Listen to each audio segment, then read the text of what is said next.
Welcome back to AP World History Modern Test Prep for the DBQ. We are here in my very own classroom to tackle the document-based question.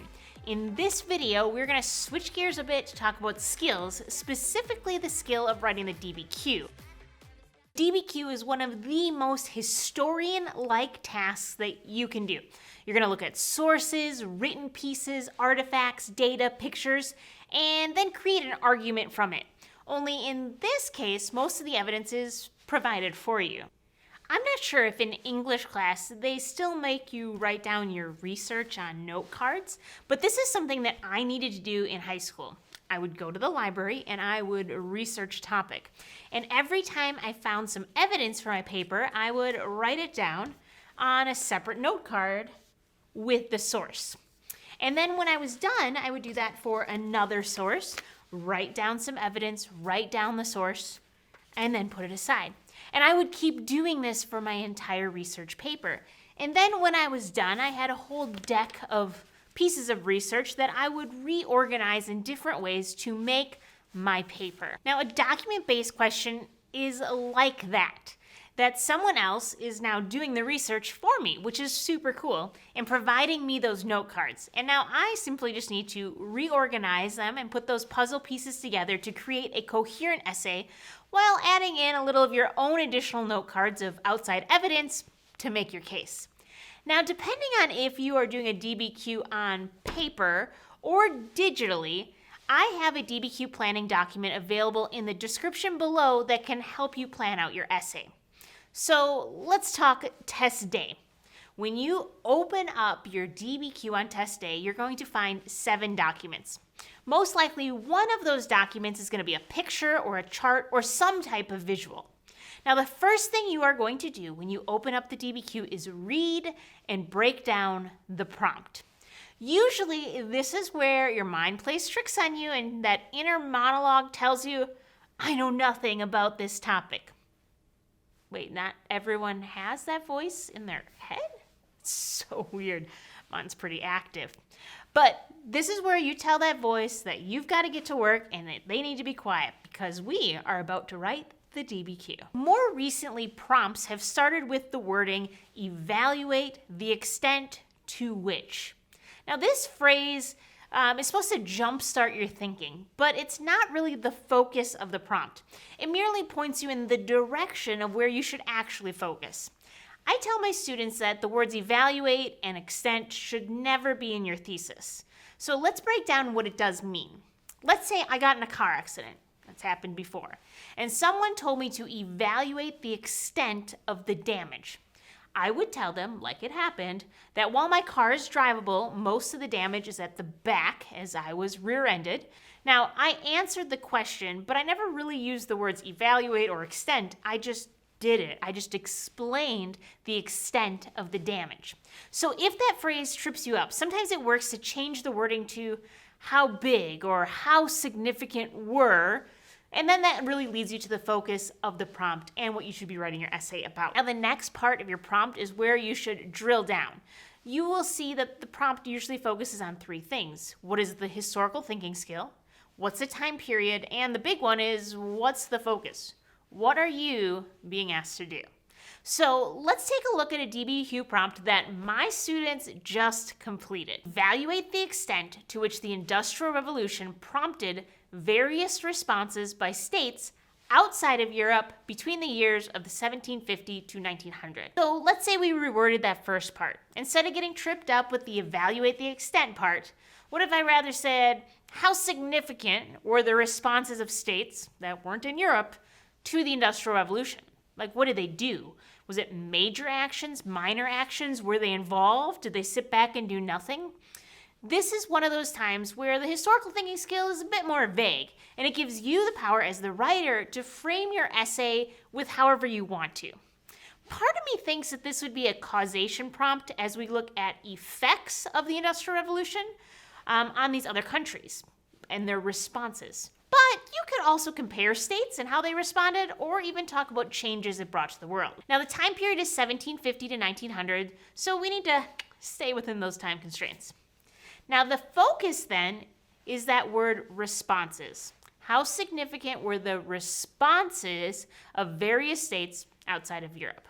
Now, on that trusty note sheet that I provided in the description below, I would write on that first line, if I was doing this on paper, responses by states to, and I would probably shorthand it, IR, Industrial Revolution.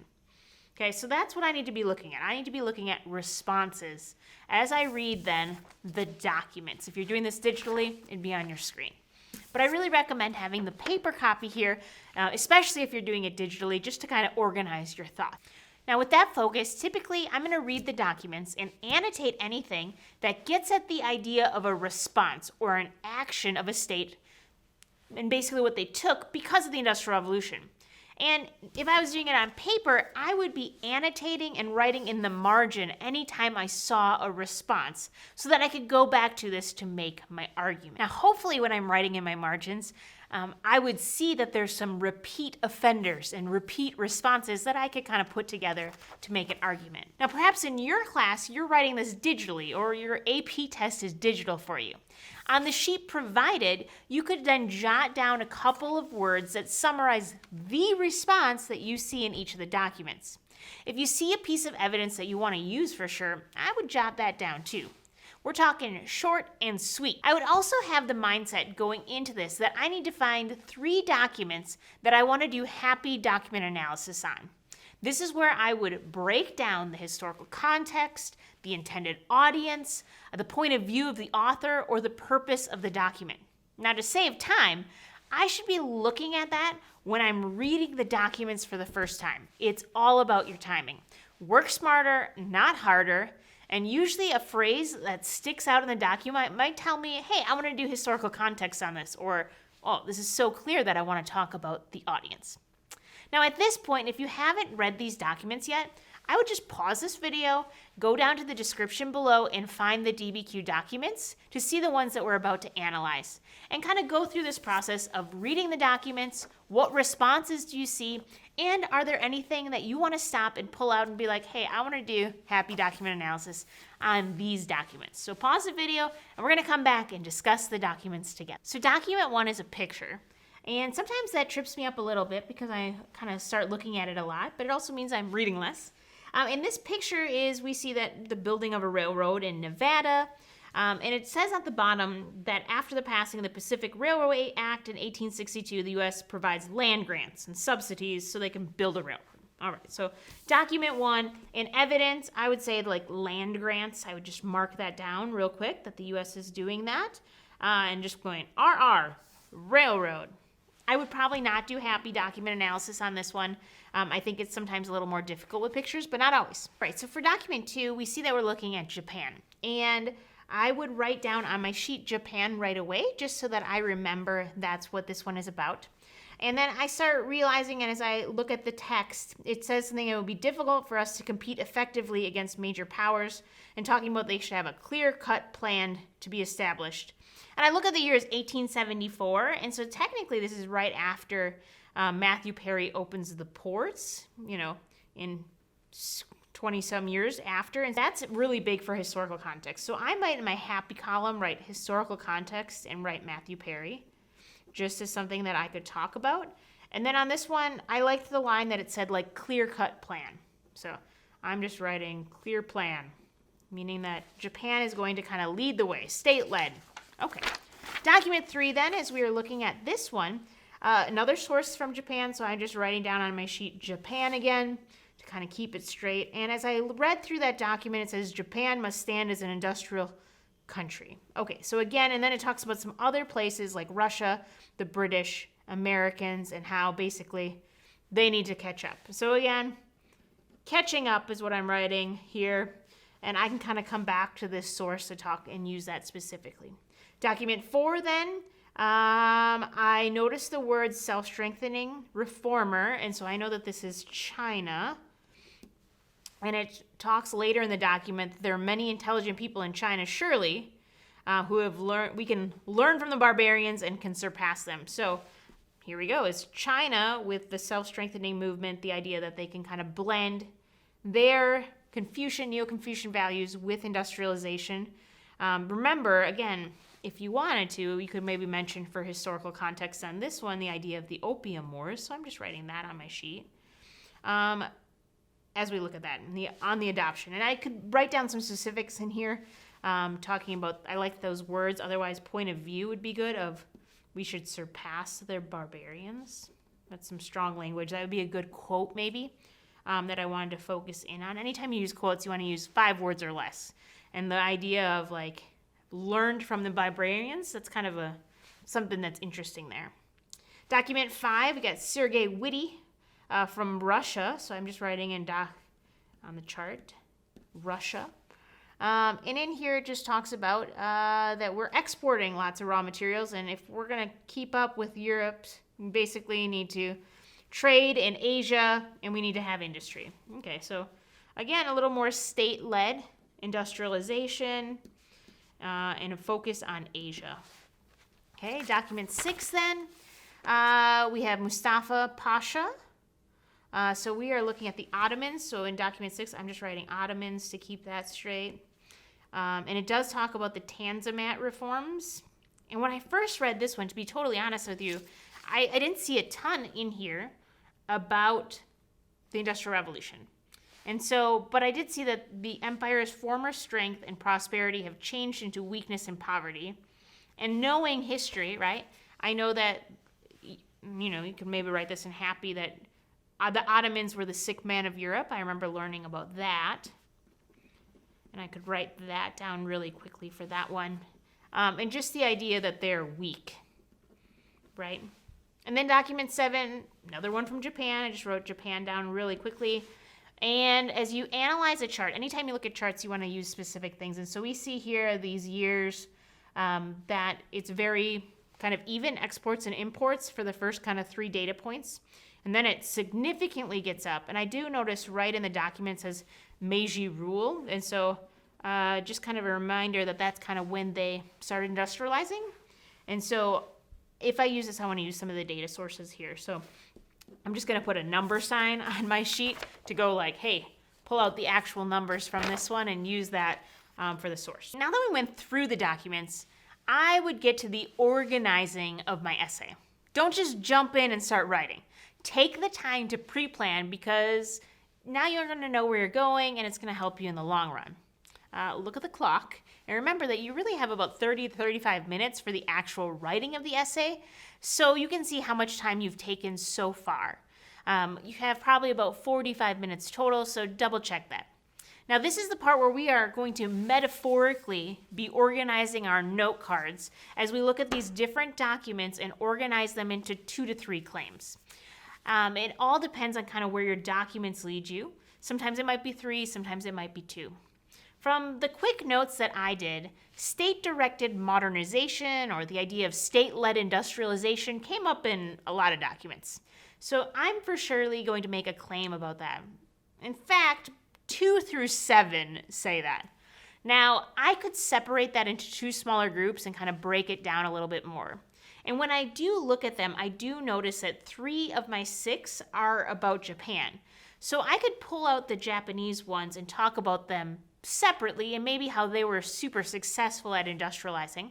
And then look at 3 others ones that maybe were struggling in response to the Industrial Revolution. Then I kind of have document 1 that's left over and not using. You only do need to use 6 documents, but I like to use them all. And so maybe I have a 3rd claim about how there were land grants and railroads. On my planning sheet, now that I figured that out, I would use this and kind of write through claims 1, 2, and 3. Claim number 1, railroads and land grants. Maybe a little bit less of the government directing it, but allowing it, and we see that in the United States. Claim number 2 is that idea of state-led or directed modernization. And then claim number 3 is the silly idea that the state led modernization, but was super successful in Japan. And then I metaphorically organize my note cards. Well, document 1 is the railroads. Japan then is 2 and 3 and 7, leaving for me documents 4, 5, and 6 about others that were trying to catch up. If I think of outside evidence, I don't know anything more about Japan. The documents already mention the Meiji reforms. Claim number 2 is about state-led modernization and kind of being weaker. I do know that in class we talked about the young Ottomans and young Turks, and that's not mentioned. So in OE in the chart, I'm just going to write young Ottomans, Turks. But back to railroads, we do know that in Russia they built the Trans-Siberian, right? Trans-Siberian Railroad. That would be good outside evidence as well. So now I got some ideas, right? And this chart helps me organize and make sure I think about outside evidence. Otherwise, you might write your whole essay and forget that maybe you should try to include that. Now we are really in good shape. We have 3 claims. We used all of the documents. We've brainstormed some outside evidence. We're good to go. The last 2 things to brainstorm before you jump in is contextualization and your thesis. Thesis isn't too bad because we're just combining those 3 claims. But context is basically explaining how we got here. It's zooming out to look at the world in kind of a greater context. Like, how did we get here? What's going on? A lot of times we're going to go back 50 to 100 years to basically understand that. Now, most of the time that means we go back in a traditional period, meaning that we kind of go back, if we're right now in unit 5, 6, that means we go to the time period beforehand, 3 and 4, that goes from 1450 to 1750. But in this time, our documents are mostly from the late to mid 1800s. So if we go back 50 to 100 years, we're still in this time period, but it's kind of the beginning of the Industrial Revolution. So if I'm brainstorming, what could I write down about that? So I would probably write down in here the idea of how the Industrial Revolution started. I would probably think about specifically how that happened in Europe, even more specific in Great Britain. So I just mark that down, and how they had abundance of natural resources and access to waterways, or even how their geographic closeness of these rising European states created this competitive nature, which spurred intellectual and technological developments. Like, that's super good. Be sure not to just talk up here with generalities, but that you have specific evidence. Name the states. Say Great Britain, France, Germany. Discuss the specific resources they had. Talk about the conflict and competitive nature between France and Great Britain. Maybe even mention how they colonized countries around the world and they needed resources, and that they're advancing technologies that made them stronger, like the Maxim machine gun. All of that is really good. Now, here's the tricky part about context. Just listing anything from this period is not going to get you the point. For example, the revolutions like American, French, Haitian, Latin America also happened in this time period. But it doesn't really help us set up this prompt. Just because you know of another event, it doesn't mean it necessarily works as context, even though it's in the right time frame. It needs to be directly relevant to the prompt. So now we're good. We have some ideas, we know how to combine our thoughts together, and we begin to write our essay. I would say to start by writing your contextualization as the very first thing in the first paragraph. But don't lose too much time writing a stellar context and using up precious time. I'm looking at you, some of my very own students. You know who you are. I recommend like 3 to 5 sentences with really specific evidence. Then drop in a linking sentence that kind of ties together your context to your thesis statement. Now, your thesis needs to be an argument, something that you could defend, something that someone could argue with. Well, SAQs often reword the prompt and just kind of fill in the answer. The DBQ needs a little bit more love. This is where you're going to combine those claims into those 1 to 2 sentences. Ideally, you're going to establish and think of what's the biggest effect or the most significant impact. Someone could come along maybe and be like, nah, Japan's response, they weren't the most successful. It was the US. Or someone else could say it's all about those choo-choo trains. Whatever it might be, you need to figure out how do you create an argument that someone could disagree with. And then you want to prove your point. Some really strong words to add to your thesis: significant, long-term effects, substantial, positive, negative, but you have to actually add the specifics there. And take a stance, and when you do that, you're going to be in good shape. So here's a thesis that I wrote with the claims that we kind of planned together. While some states like the United States and Russia responded to the Industrial Revolution by giving land to businesses as they established railroads to connect their countries, other countries focused on state-led modernization efforts. The most successful state-directed efforts were instigated by Japan, who grew exponentially, leading to their future strength in Asia. Notice that argumentation stance there at the end. You like that? It's pretty nice. Now, then I would jump into your body paragraphs, which would be the paragraphs for each of your claims. We'd have one paragraph about railroads, one about state-led modernization, and another one about the success of Japan. Start with a topic sentence that breaks down your claim, then use the information from these documents to prove your claim. Don't just summarize what's written in here. Ideally, you will also then get into happy document analysis, a little bit of outside evidence, but let's not get those train cars ahead of the steam engine on our train. In the topic sentence, I tell the reader what part of the thesis I'm about to prove. So how about this? One significant response to the Industrial Revolution was how states initiated modernization efforts. For example, in Russia, Sergei Witty discusses with the Tsar how they needed to expand their economy beyond exporting raw materials and having another pillar of their economy focused on industry. And then I cite Doc 5. Additionally, the Chinese wanted to take the learning from the West, including how to clear sand from harbors or use mechanical wheels to make production much faster so they could surpass the, quote, barbarians. Doc 4. Your goal is to pull evidence from the documents to show how different states were indeed initiating industrialization. Then in the next body paragraph, maybe if it was about Japan I wanted to talk about and how they're the most successful, I do the same thing. Let's talk about that chart. When we talk about the chart in Doc 7, I want to use specific data, not just say the chart shows increases in imports and exports. No.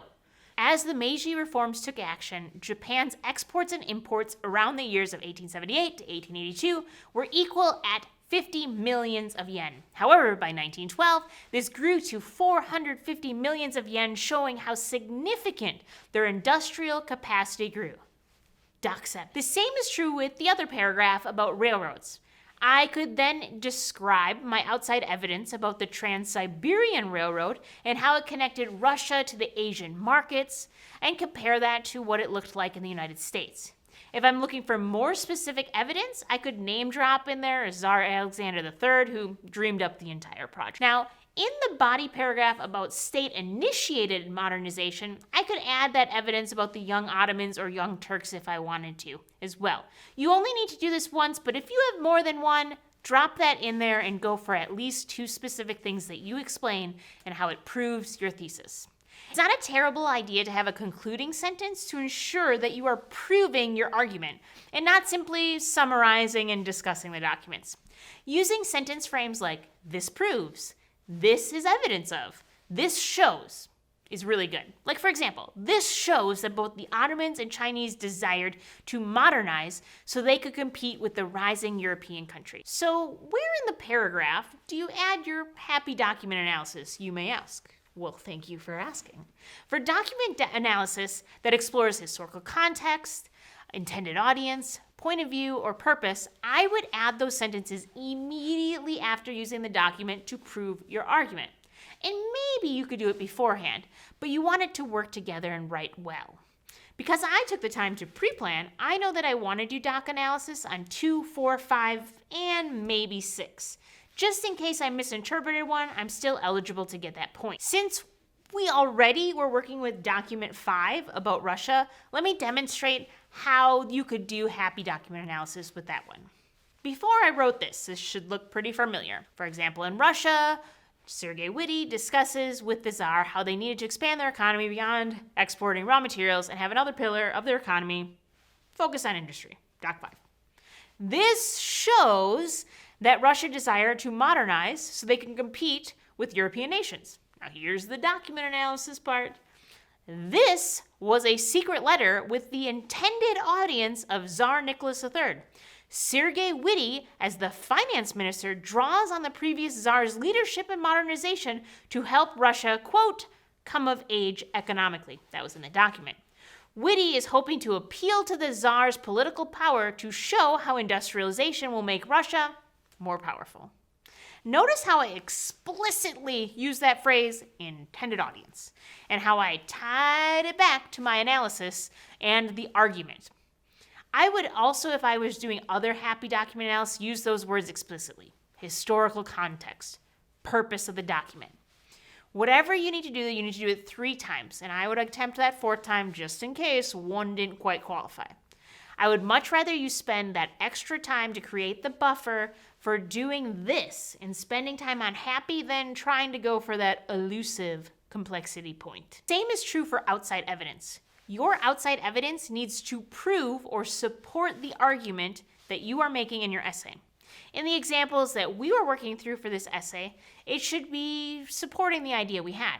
I'll be honest, sometimes outside evidence doesn't come to your brain when you're in the pre-planning stages, and it could maybe stress you out. But don't worry, sometimes it will come to you while you're writing, and sometimes you can just go back if you have extra time.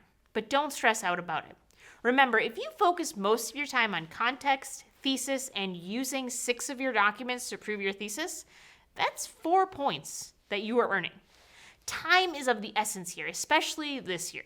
So you need to control where you spend your time on, and I would spend some of that in the pre-planning stages. Happy document analysis and outside evidence are tied to your argument, so if you already had ideas about what you want to do for those, I would do that with your time. That would add an additional 2 points to your DBQ score, up to 6. So spend your time on what you have pre-planned. Your job is to get as many points as possible, so as not to waste your precious time, and that's why I ignore, again, the complexity point altogether. Statistically speaking, it's just not that attainable, and it has already been dubbed by other teachers as the unicorn point, because you never really or rarely ever see it. So practice, practice, practice. This is your next step. Use the blank planning document whenever you do a DBQ. Find a practice one, set a timer, try it out. I've also included a finished example from what we've talked about today to see the formatting and kind of act as a partial exemplar. And in honor of the Last Dance documentary, I will leave you with this Michael Jordan quote, even though LeBron's a GOAT.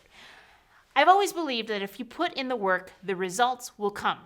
And I don't do things half-heartedly, because I know if I do, then I can expect half-hearted results. So, to you out there, thanks for putting in the work. Continue to put in the work, and I promise you the results will come. Be sure to check out the rest of the unit review videos, complete with note sheets to prep for your AP exam. Hit that subscribe button and the bell to make sure that you stay tuned for any new test prep videos, and we will see you next time.